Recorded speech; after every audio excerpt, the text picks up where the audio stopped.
Hello, welcome to Scientific Pricing. I'd like to take a look at how you actually set your prices to maximise your profits. Now, I know from experience that this is an area that causes a lot of difficulty for many small business owners, and quite often the way they set their prices is nothing more than guesswork. So I think there's a way of improving on that, and that's basically what I want to talk about today.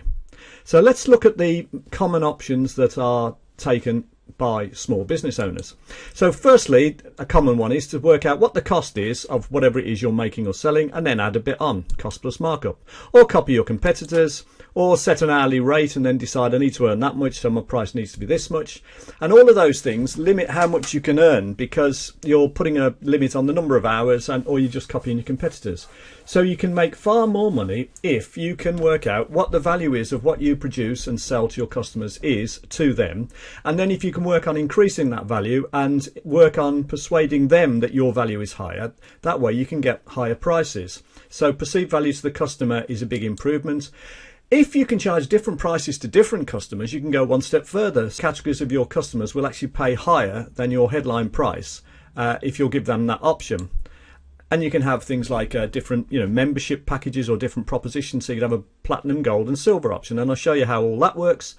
And the other thing you need to do is to steer clear of discounting, which is where you reduce your price, because quite often if you reduce your price by say 10%, you often reduce your profit margin by sort of 20-30% or more.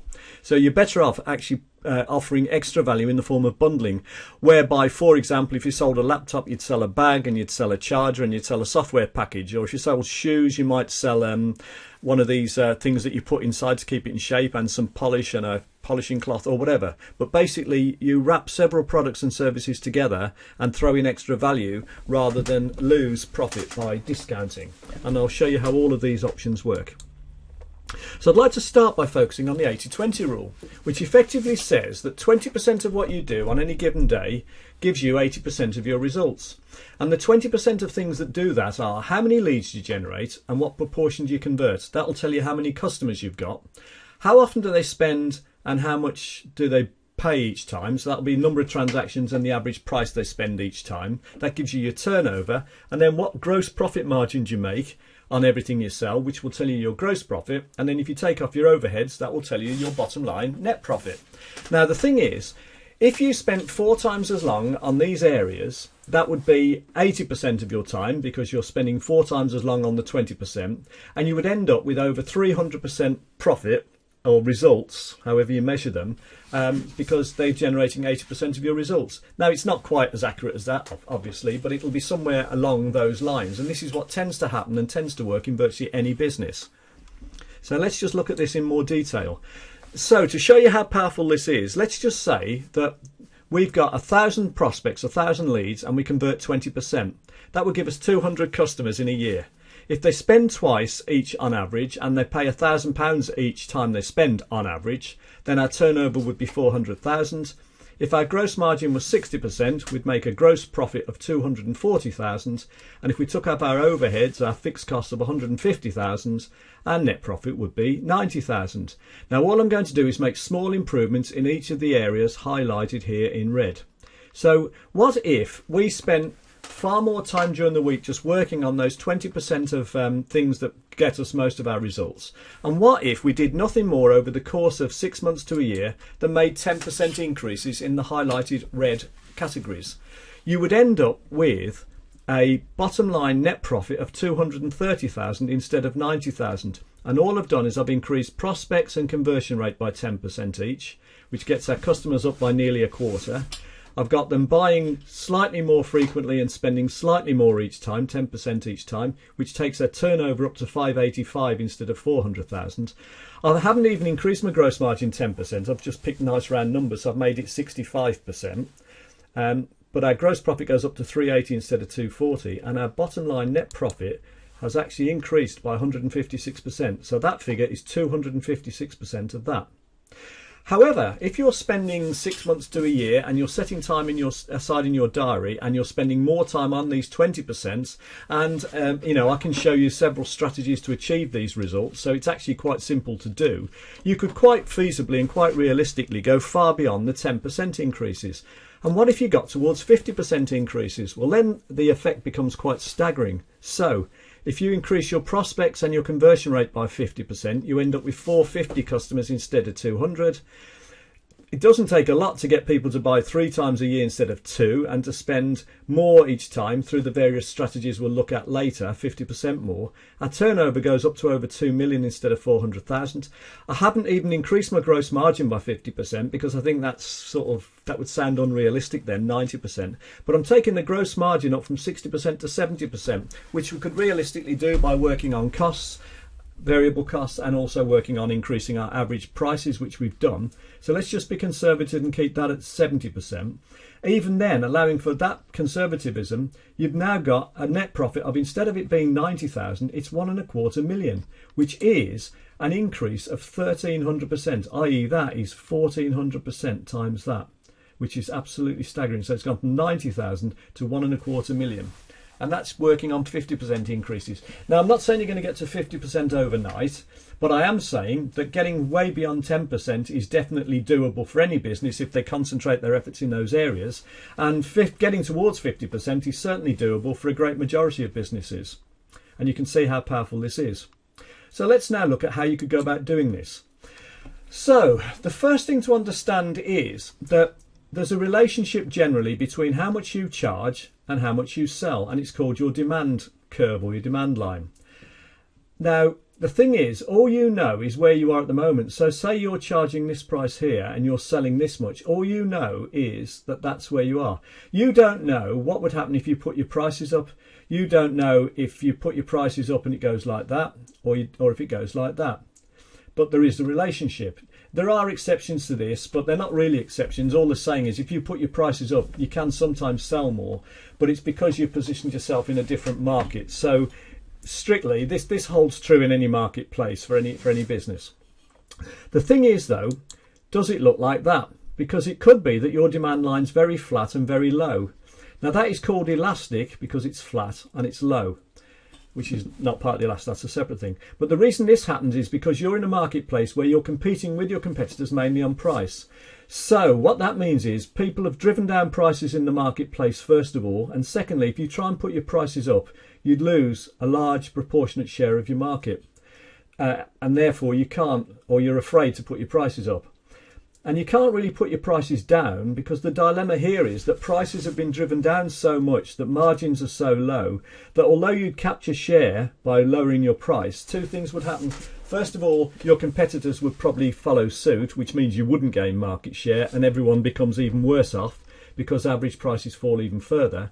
And secondly, because your margins are so low, if you lower your prices anymore, you actually can end up making a loss. So generally, a lot of businesses in markets where their commodities, i.e. competing on price, they're stuck. They can't put their prices up because they'll lose too much business, and they can't lower their price because they'll trigger off a price war and they'll start to make a loss.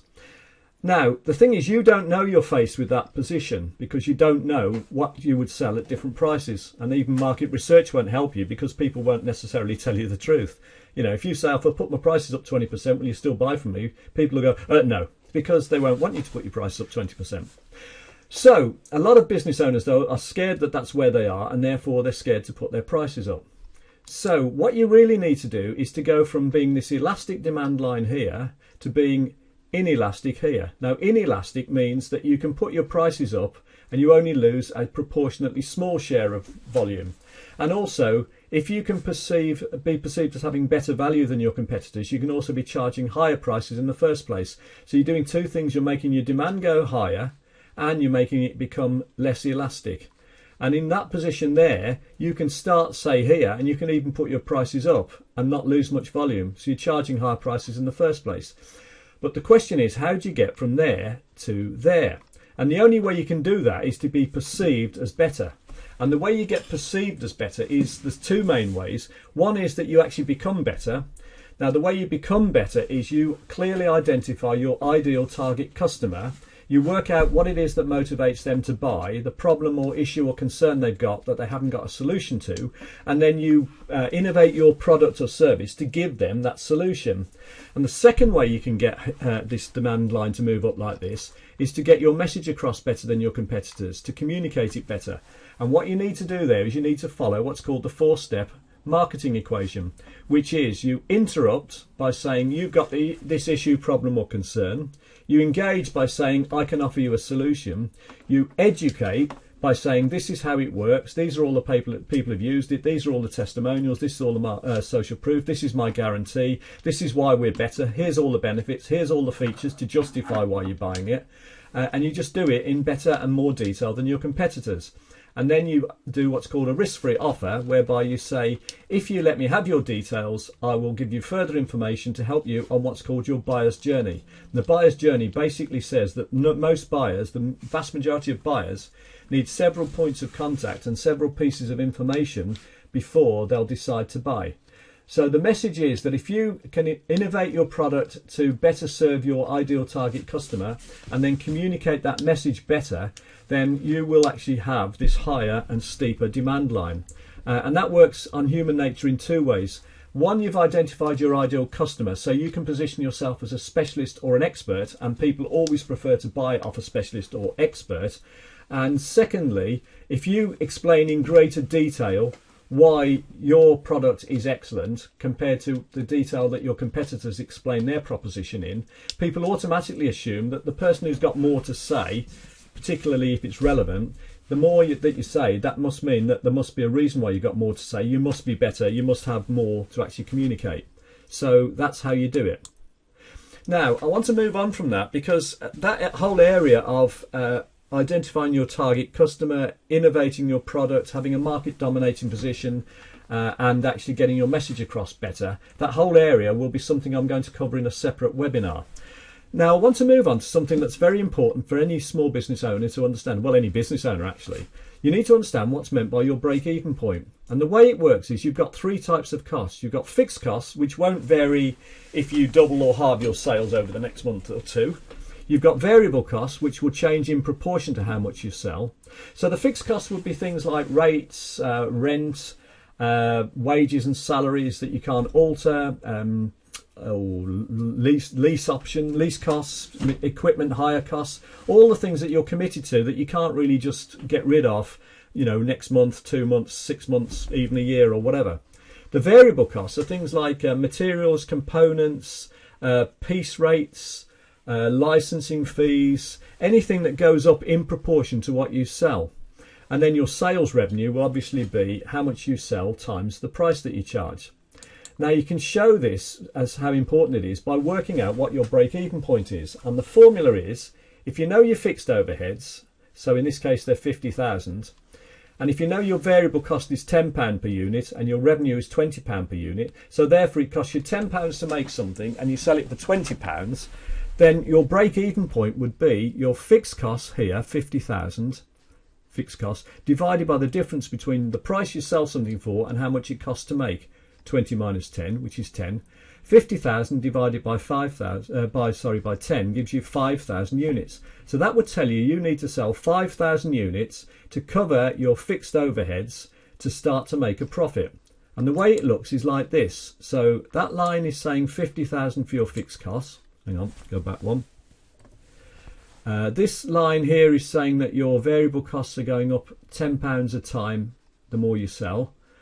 The blue line here, the dark blue line, says that your revenue is going up £20 per unit every time you sell something. And this green line is your total cost, which is basically your variable cost there added on top of your fixed costs. Now, where those two cross here is called your break-even point. And what it means is if you're selling less than 5,000 units, you're making a loss. That triangle's a loss. And if you're selling more than 5,000 units, you're making a profit.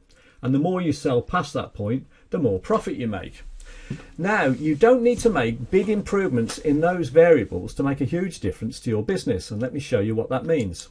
So let's say you reduced your fixed overheads by 10% to 45,000. You reduced your variable costs by 10% to £9 a unit. And you increased your average price by 10% to £22 a unit. Your break-even point would now be 45,000 divided by those two taken from each other, 22 minus 9, which would give you 3462 units, which means that you could sell now 31% less than you had to before to break even. So instead of looking like that, your break-even point now looks like that. But it goes even further, because it also says that if you are still selling the 5,000 you needed to sell before to break even, you would now make a substantial profit. You would actually make £20,000 profit at the old break-even point. So whereas before you were just selling enough to make no profit, you would now be selling enough to make £20,000 worth of profit, like that. So you can see that knowing your break-even point, knowing how it works, and knowing that if you make small improvements in 3 key variables, you can make a huge difference to your profit, is really powerful. And the other thing is, going back to what I said before about changing your demand line, you could also have, if your demand increases, as we showed, then instead of selling 5,000 units, you might still be on this new break-even line, but you might be selling over here, which means that you'd be making all that profit there, which would mean that you make a huge difference to your profitability. So the rule is that the greater your fixed costs, the higher your break-even point. So it pays to reduce your fixed costs. If you can charge more, you can reduce your break-even point. And if you can segment and price differentially, you can reduce your break-even point because you increase your average price. And if you reduce your costs, you can reduce your break-even point. So this depends on what's called market forces. And the two things that are called market forces are supply and demand. And the way it works is that generally, the lower the price, the less willing people are to sell. And as the price you can get in the market goes up, you get more people able and willing to sell. So there's a positive relationship between the price and how much people will sell. There's an opposite relationship between the price and how much people will buy, as we've already seen. And where the two cross is called the market equilibrium point. And that tells you that at that price, these number of buyers and sellers are equal, and they're paying this equilibrium market price. And that's basic economics textbook theory. But it's far more interesting than that, because what this doesn't tell you is that all these people over here would have paid more than the market price to buy this much off you. So that also tells you that if you could separate them out, you could charge different prices to different categories of customers and they would pay it. So if you had propositions aimed at these people and these people and these people and these people, you could get them to spend more than the market price, which is why I said earlier that over 80% of your customers would pay you more than the market price if you gave them that as an option. So how could you do that? Well, you could have different propositions. You could have platinum, gold, silver, as we said. So this could be platinum, these could have gold, these could have silver. You could have a cross-sell option which says that every time someone buys something off you, you sell them something else that's a related product, like shoes and polish. You could have an upsell option which says every time someone buys something from you, you offer them a larger or a bigger proposition. So it could be something like, McDonald's Go Large, for example. You could offer them bundling, i.e. you could wrap several products together and sell a package rather than just sell individual items. It also goes further than that, because over here, beyond this market equilibrium point, you've got people over here who aren't willing to buy from you at that price, but they would be willing to buy at a lower price. And what that means is that at some stage you could then nurture them up to becoming these people over here, because it's 5 to 8 times easier and cheaper to sell to existing customers than to new ones. So if you had a downsell option here, you could bring extra people into you as customers who could eventually end up over here. Now, I just want to show you why discounting doesn't work. So here we have something that sells for £10 that costs £4 to make. We're selling 5,000 of them. We'd make a gross profit of 30,000 because we've got £10,000 worth of fixed overheads. So 5,000 times 6 would be, a gross profit, of 30,000, and then we've got £10,000 worth of overheads, which means we make a net profit of 20,000. Right, if we reduced our price by only 10%, we would now be charging £9, but it would still be costing us £4 to make. So 5,000 times 5 would mean we'd make a gross profit of 25,000. Take off 10,000, our net profit would be 15,000, which is a reduction of 25%. So the price going down 10% reduces our profit by 25%. On the other hand, if we put our prices up 10% to 11, we would now make 35,000 gross profit because we'd make 5,000 times £7. Take off the 10,000, we'd make a net profit of 25,000, which means our profit would go up 25%. Which means that the difference between charging £9 and £11 a unit becomes a profit, a bottom line profit of 15,000 or 25,000, which is huge, and which actually means that you make 67% more profit charging £11 than you would charging £9, which means that discounting is not the way to go for most businesses, but an awful lot of businesses do it. So just a 10% discount has a larger than that effect on your net profit, often 25-30%. So you're better off offering extra value by means of some of the things we saw before, such as bundling, or cross-selling and upselling. So there's a lot of information there, and there's a lot of ideas to help you set your prices more scientifically. And the interesting thing about all of that is that we saw in the 5-step profit formula that if you can increase your average price by anything from 10% to 50%, it can make a big difference to your profit. But the thing is, you can increase your average price without actually putting up your headline price. So your market price could still stay the same, but you could have things like cross-sell options, upsell options, bundling, and gold, silver, bronze, or platinum, gold, silver packages, and all of those things would increase your average price, which will make a big difference to your profitability without you necessarily even having to put up your headline price. Obviously you can put your headline price up as well, and then it's even more pronounced. So if you'd like more information as to how to do some of those things, or you'd like loads of free resources, if you go to financiallyfreeforlife.co.uk, you'll see that there's lots of free information there. And if you did want to speak to me, there's my phone number, there's my mobile number, and my email address is bernard@baltimorebc.co.uk. So Bernard is how the Americans pronounce it, at Baltimore, which is the American city, BC.co.uk, because I'm in Britain. Okay, so I hope you found that interesting and useful, and thank you very much for watching and listening.